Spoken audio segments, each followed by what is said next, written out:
nós voltamos agora com a Vera, que vai nos contar um pouquinho sobre alguns probleminhas que nós temos com a pele decorrente de alguns adoecimentos emocionais, não é assim, Vera? Isso. Conte para todo telespectador quem é você.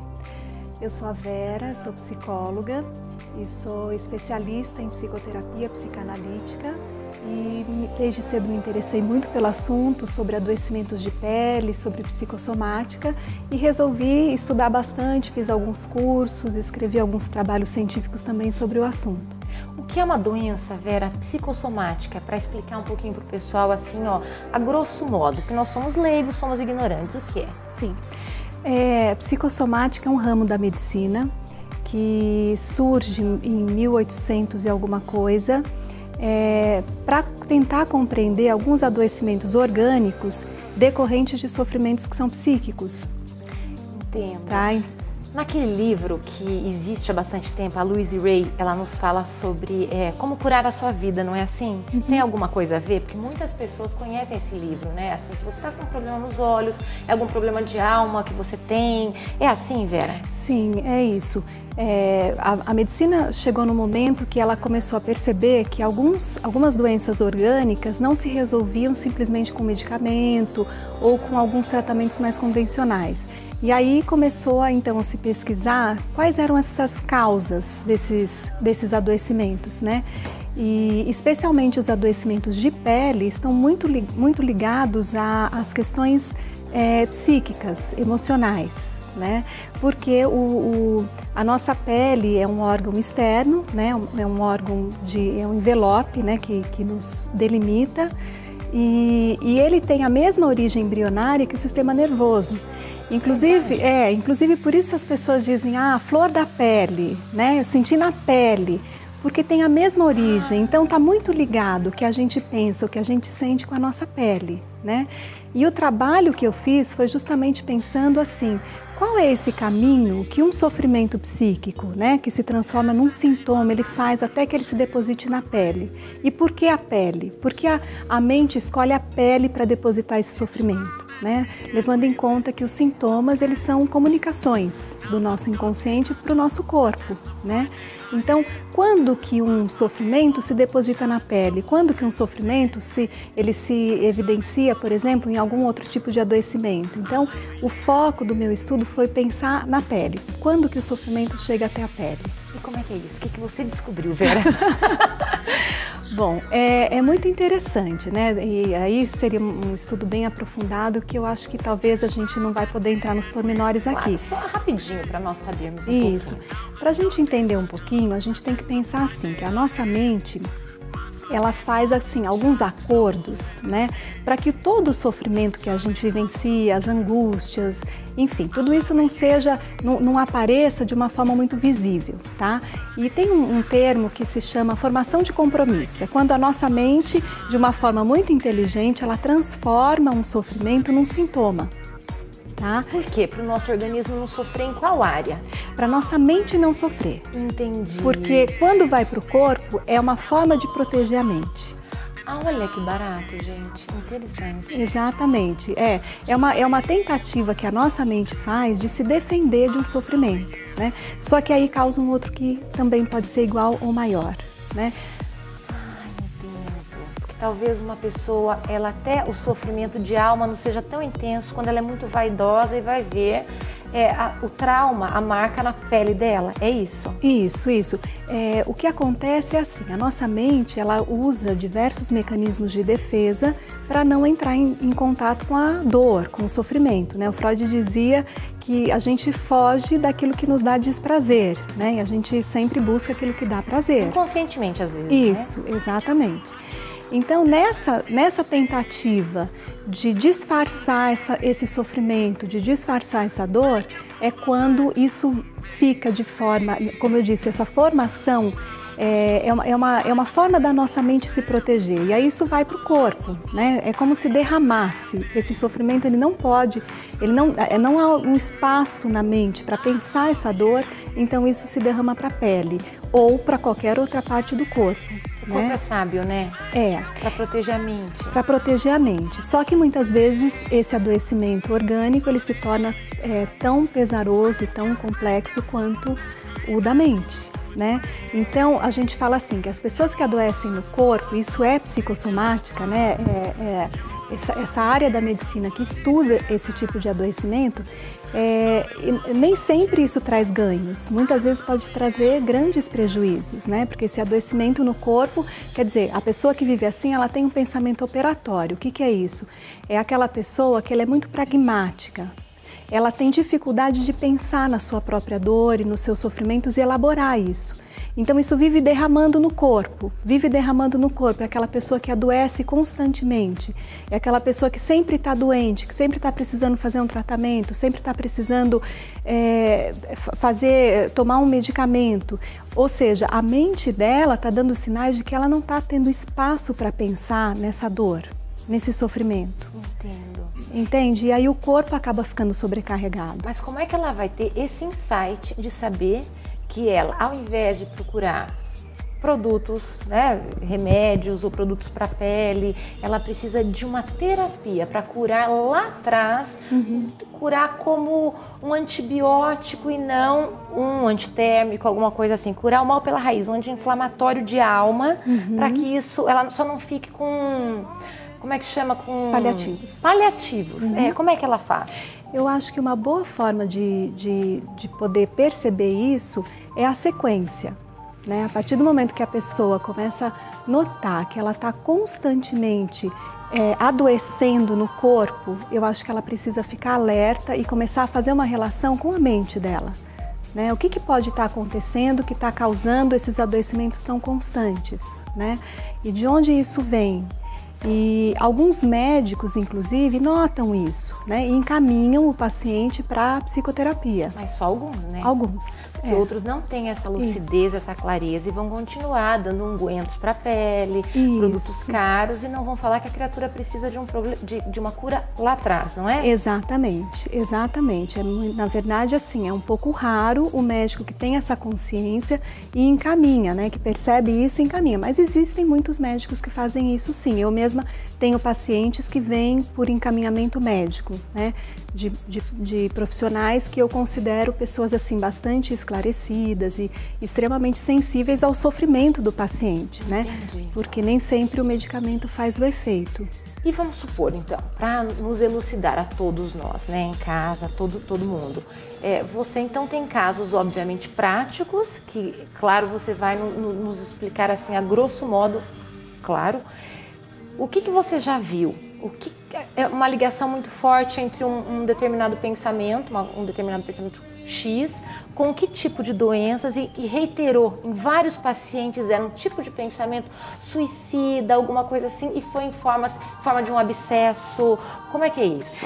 Eu não entendo. Olha, eu já atendi e atendo atualmente assim, casos, por exemplo, de pessoas que têm doenças degenerativas, adoecimentos graves e que assim, o tratamento médico, o tratamento medicamentoso não consegue muito sucesso, não tem muita evolução ou não consegue pelo menos estacionar. Alopata, homeopata, seja o que for. Exatamente, E aí um outro ramo que a gente poderia pensar de psicossomatização, aí a gente entrando já no quesito pele, né?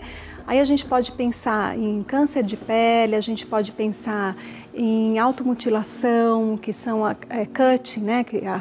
O paciente que ele se corta. Porque isso eu quero que você conte no segundo bloco, que tem muito a desvendar about, né? Isso, vamos falar depois então.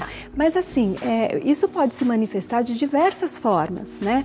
É difícil eu falar para você, olha, esse tipo de pensamento, esse tipo de sofrimento gera esse adoecimento específico. Não existe isso, então? Não tem assim nada comprovado que esse pensamento ou esse tipo de sofrimento vai...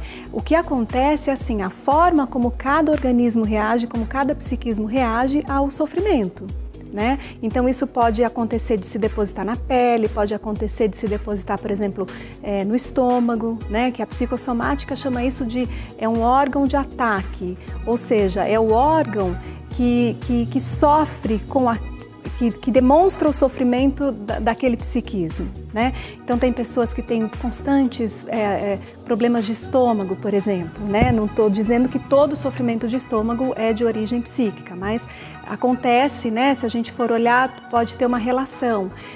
Alguns outros pacientes que manifestam erupções cutâneas, alergias, né? E, enfim, vários tipos de doença, câncer e tumores, enfim.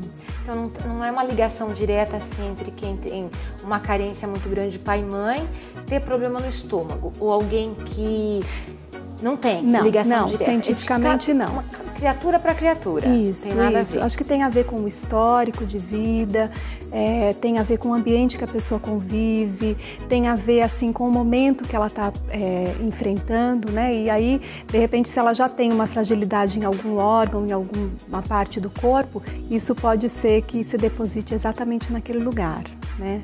Agora, o sofrimento na pele, quando ele é depositado na pele, que a gente vai falar depois, aí eu posso falar um pouquinho mais especificamente dessa origem.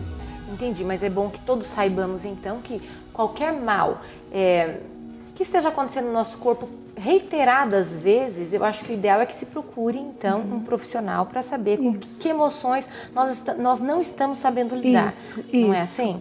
Exatamente. E como você já fazendo isso, porque é o que você mais faz, não é, Vera? Isso. Atendo todos os tipos de pacientes, né? Claro. Mas esse tipo de sofrimento me chega também na clínica. E o que você percebe de cura? Como é que é você elucidar isso? Você trazer uma luz para o que está acontecendo? As pessoas aceitam? Como é que é? Explica para o pessoal. Olha, geralmente o paciente que somatiza, ele é um paciente, como eu já disse, de pensamento operatório. É um paciente... que é pensamento operatório? Explica, gente. Pensamento operatório é aquele paciente mais pragmático, aquela pessoa que ela tenta lidar com os sofrimentos mais de forma externa do que interna, né? Porque quando a pessoa dá conta de abarcar isso na mente, o sofrimento não precisa se depositar na pele ou em qualquer outro órgão. O paciente operatório é aquele que tenta lidar mais de forma externa, né? Resolver as coisas de uma forma assim mais externa. Um problema num casamento, um filho, uma perda, aí você não vê que o problema está lá dentro. Isso, né? Uma forma de não entrar em contato com aquele sofrimento, com aquela angústia causada por esse pensamento, por essa realidade. Então, esse paciente é um paciente assim complexo, né?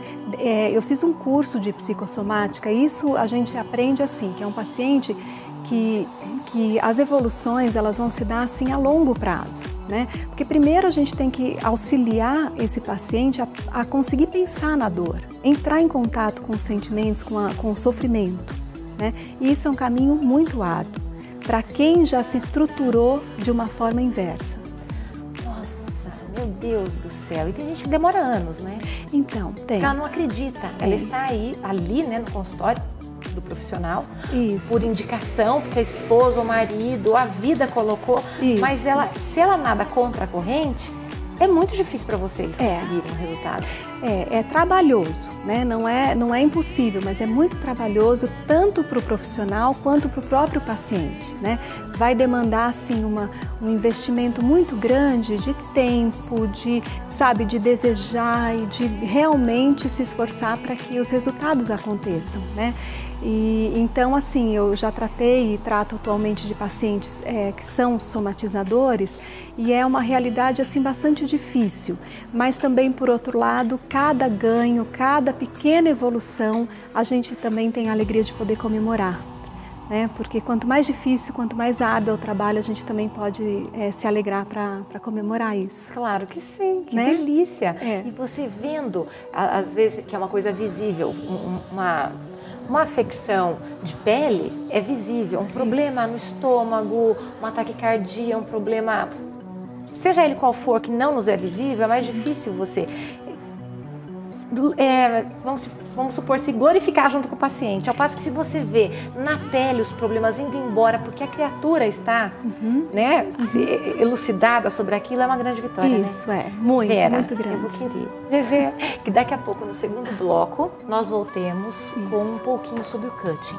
Quero saber demais sobre isso. Passou na televisão e todo mundo está muito interessado. vamos falar sobre Daqui a isso. pouco voltamos, gente, com Verinha. Mais um pouco. Tchau.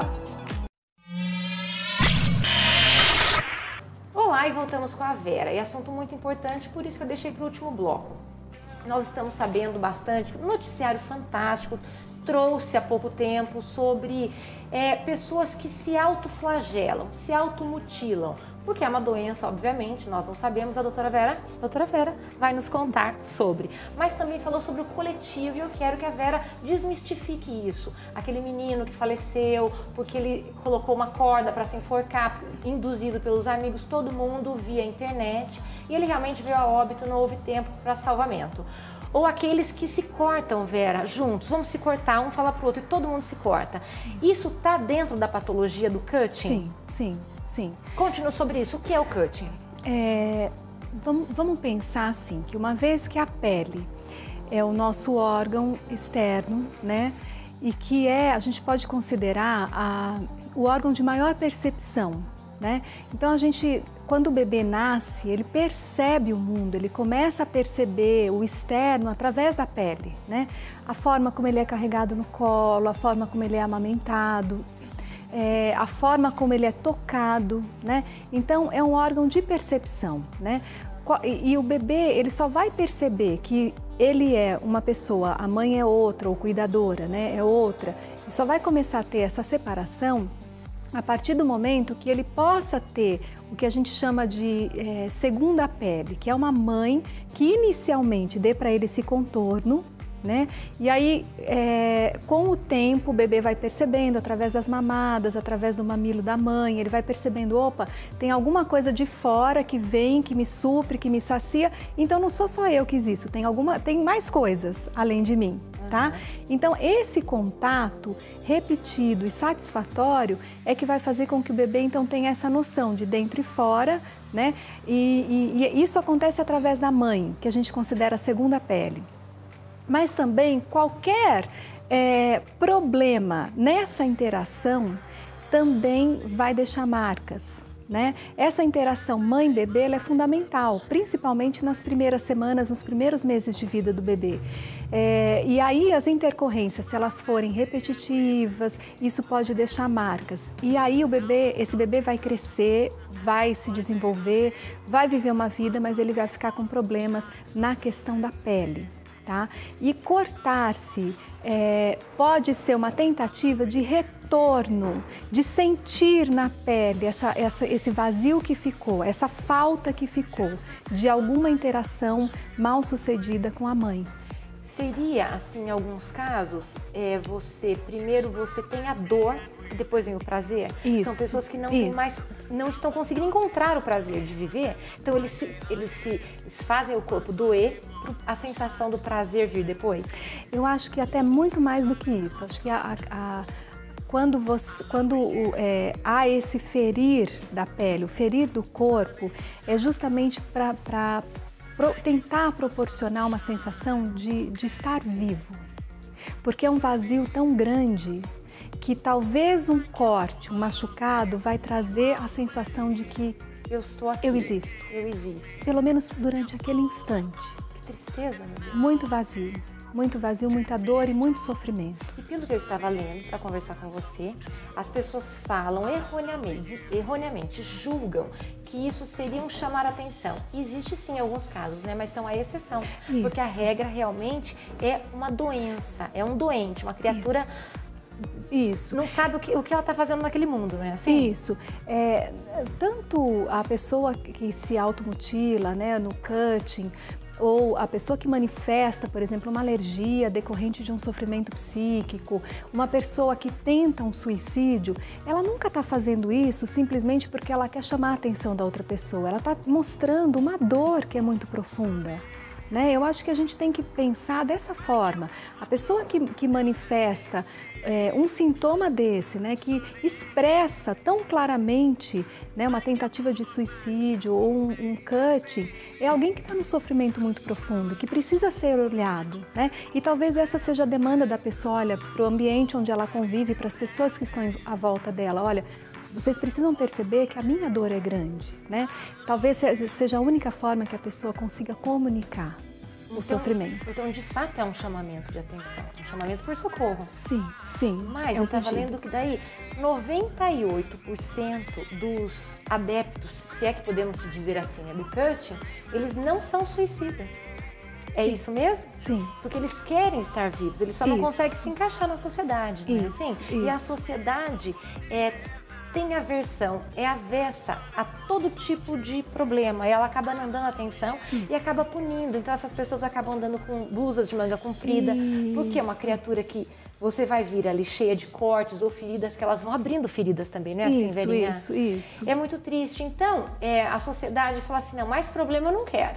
Então ela acaba marginalizando, deixando a margem mesmo, não é? Isso. Como é que vocês lidam com isso? Então, felizes são aqueles, né, que quando adolescente manifestam sintomas assim, os pais já rapidamente levam para um tratamento, né, que não tentam simplesmente punir ou tentar modificar isso na força ou pragmaticamente. Isso, mas assim, que tem uma escuta mínima para o que está acontecendo, né, então quando leva para um tratamento, aí a chance de que isso possa se reverter ou que isso possa ser bastante minimizado é muito grande, né? Mas o coaching é um pedido de ajuda, né? Que pode evoluir para uma ideação suicida, pode até ser que evolua, a gente nunca sabe. Eu sempre digo assim no consultório, que bom que você chegou até aqui. Eu digo isso para os meus pacientes, eu falo, olha... para a alma da criatura, né? Exatamente, eu falo, olha, que coragem você teve de vir. Porque muitos precisariam, mas não estão ainda nesse ponto de conseguir dar um passo, de pedir uma ajuda, de reconhecer que precisa de um auxílio, né? Então, que as famílias possam olhar para esses sinais, né? Sinais na pele, tentativa de suicídio, isso não é brincadeira, né? Comportamento deprimido não é brincadeira, ninguém gosta de ficar lá sofrendo e doente a vida toda e causando transtornos para todo mundo, é simplesmente uma forma de comunicar, olha, eu não estou sabendo nem como dizer, mas está doendo muito. Uma válvula de escape. Exatamente. E existem outros tipos de cutting, não só o cortar a pele ou abrir as feridas que existem, né?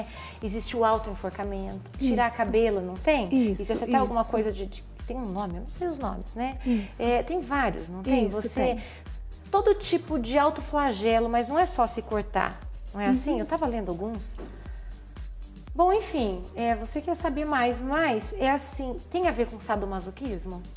Então, geralmente a gente poderia pensar assim, que a melancolia, a depressão, né, mesmo que o paciente não esteja num estado muito grave, é natural que há uma agressividade, né? E essa agressividade, quando ela é voltada contra si, a gente não sabe a que ponto isso pode chegar ao extremo do suicídio, por exemplo. Né, a agressão, a pulsão negativa, uma pulsão de morte que habita e ela se volta contra a própria pessoa, né? Eu acho que quando a pessoa consegue assim expressar o que ela está sentindo, dizer do descontentamento dela, ela consegue discutir, ela consegue brigar, ela consegue lutar pelo direito dela, ela está muito saudável. Né? Aquela pessoa que fica muito quietinha, muito ensimesmada, ou até mesmo uma criança, que às vezes eu vejo as pessoas, nossa, que criança ótima, ela é tão quietinha, ela obedece tudo, ela não fala nada, ela faz tudo. Isso é muito preocupante, né? Porque essa agressividade, ela de certa forma, ela vai poder voltar contra a própria pessoa. E aí, isso pode acontecer de diversas formas, inclusive tentando suicídio, ou se cortando, ou se auto-sabotando, né? Às vezes a pessoa tem um projeto na vida, ela quer estudar, ou ela quer, enfim, ela tem planos, mas ela sente que ela vai até certo ponto e depois ela não consegue, ela é como se tivesse uma força puxando para trás ou puxando ela para baixo o tempo todo, né? Então isso é uma autossabotagem, é quando aquela agressividade que todos nós temos, porque a agressividade ela pode ser positiva ou negativa, ela pode levar a gente para frente também, a gente precisa de agressividade para fazer coisas, para realizar, para fluir, né? Mas se ela for negativa e ela for voltada contra si, aí isso pode ser muito perigoso. Ou seja, o cutting também traduz-se como uma autossabotagem que você não se fere. Não toma ácido, porque às vezes existe, ou se queimar com um cigarro, não. Você não fere o seu corpo, mas você acaba ferindo a sua alma porque você se autossabota de uma forma ou de outra. Isso, não é? Exatamente. Que alerta você dá para a sociedade, Vé?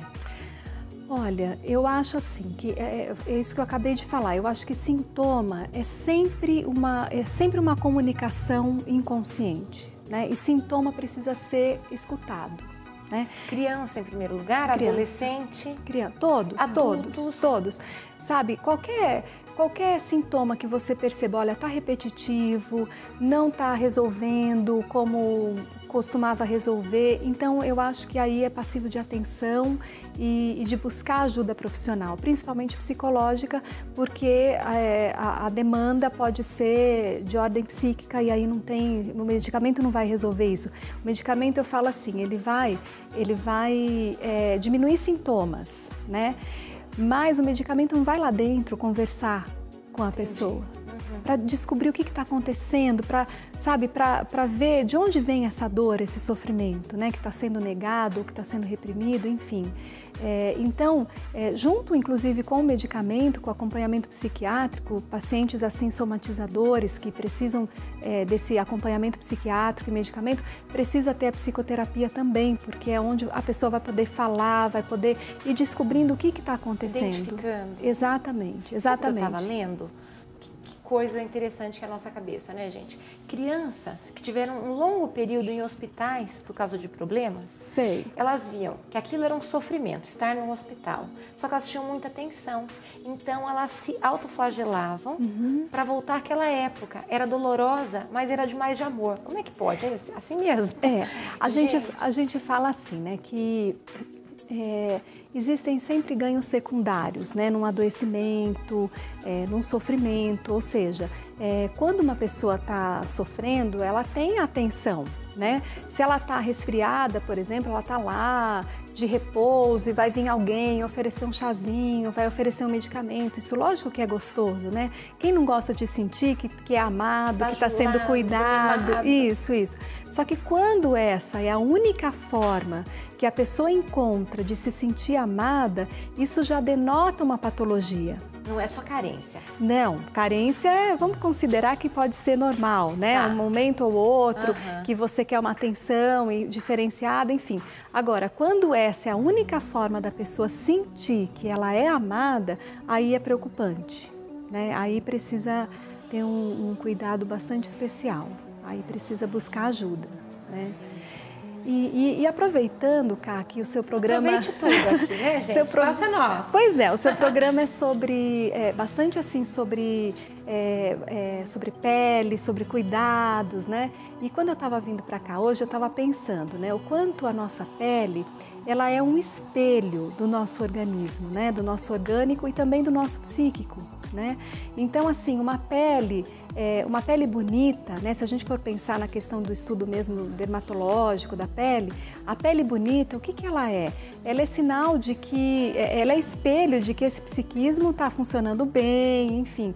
Agora, a textura da pele que não está legal, uma pele muito ressecada, que não responde a tratamento, enfim, ela também está comunicando alguma coisa. Claro que sim. Né? Então, precisa ter, lógico, o cuidado dermatológico, os produtos, né, os medicamentos que estão aí à disposição, que inclusive eu sou adepta também, mas assim, a gente precisa estar muito atento, porque a pele, ela fala sobre a personalidade de uma pessoa. Então, né? Quando nós olhamos para uma amiga, a gente fala assim, meu Deus, como você tem uma pele bonita, que ela está feliz, ela conseguiu um novo emprego, ela comprou um carro, enfim, teve um filho, começou um namorado novo, não é assim? Não é? E a pele é o primeiro sintoma, brilho nos olhos e a pele viçosa, iluminada. Isso, né? Exatamente, né? E o inverso também, então a gente pode também, também pode se preocupar quando uma pessoa que tem uma pele muito enrugada, uma pele muito ressecada, também são sinais, né? São sinais. A pele é um órgão importantíssimo, né? A gente poderia viver sem alguns dos outros órgãos que nós possuímos, mas sem a pele ninguém pode viver. A pele é o maior órgão do nosso corpo. Isso cai em vestibular, hein, gente? Anote aí. Exatamente. Então, assim, a pele, ela merece um cuidado, uma atenção, né? E talvez isso fez com que eu me interessasse bastante pelo assunto e fosse estudar isso, né? Eu tive um atendimento quando eu ainda estava me formando em estágio. E eu me lembro que era uma garota assim de uns 15 anos mais ou menos e ela se cortava inteira. E ela chegou para mim, encaminhada pela escola, uma escola pública, e a escola estava preocupada, os professores, né, a família também estava muito preocupada, porque essa menina se cortava demais, né? E a primeira vez que eu vi essa paciente, ela tinha cortes assim no rosto, no pescoço, também, nos braços, nas pernas, em toda a parte do corpo. E era uma coisa assim muito grave, sabe? Eram marcas que já não tinha mais como retirar essas marcas. Eram marcas muito antigas. Ela deve ter ido muito além da epiderme. Isso, e uma menina que tinha assim um certo... muita dificuldade de se comunicar, a fala dela era muito... ela tinha dificuldades na fala, né? Então uma pessoa que somatiza dessa forma, né? Uma pessoa que se corta assim, que não consegue se comunicar, o sofrimento é muito grande. E eu me lembro que essa paciente, a gente começou a conseguir conversar através de músicas. Ela me pedia para tocar músicas. E aquelas músicas estavam dizendo o que ela gostaria de me dizer. E ela não conseguia. E ela não conseguia dizer. Então foi assim um trabalho muito bonito e foi a partir disso que eu resolvi estudar a pele. Que barato, gente, que bom saber. Então, claro que, né, nós cuidamos da nossa. Se tem alguma afecção, alguma coisa assim, nós vamos ao dermatologista. Mas também, se tivermos alguma coisa que está diferente, dá para procurar um psicoterapeuta. Sim, sim. Eu acho que tem que ter assim uma coerência, né? Procurar um médico, um dermatologista, fazer o que pode ser feito. E se a pessoa percebe, olha, não está evoluindo, não está tendo resultado, eu acho que vale a pena ela procurar uma ajuda psicológica, né? Para que ela possa compreender também o que está acontecendo. Tá vendo só? Elucidou a muitos de nós, não foi assim, gente?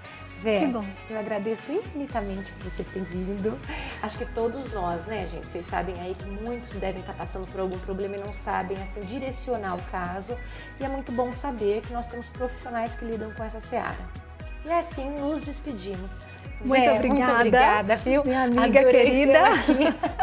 Obrigada, uma alegria. Obrigada. E é por aí, gente. Ficamos aqui. Qualquer coisa, deixo todos os contatos da Vera para vocês aqui na tela, para que vocês procurem. Tá bom? Um forte abraço, fiquem com Deus e até o próximo programa. Tchau!